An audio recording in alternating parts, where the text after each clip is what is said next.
আমি আবারও নাম বলছি, সওগাত উসমানী চৌধুরী, সুনামগঞ্জ ৪।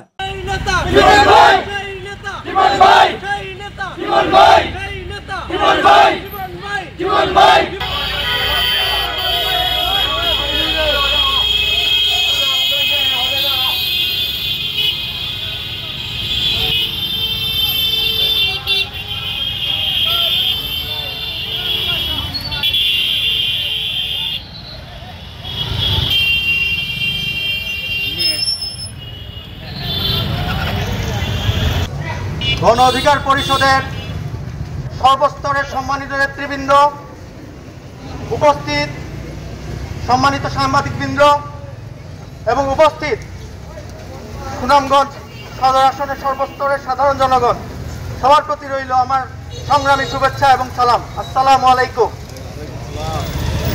প্রথমেই আমি স্মরণ করতে চাই 1971 সালে বাংলাদেশ নামক রাষ্ট্র জন্ম দিতে যারা নিজের রক্ত, যাদের রক্তে বাংলাদেশের স্বাধীনতা অর্জন হয়েছে, তাদেরকে আমি স্মরণ করছি বিনম্র শ্রদ্ধা ভরে।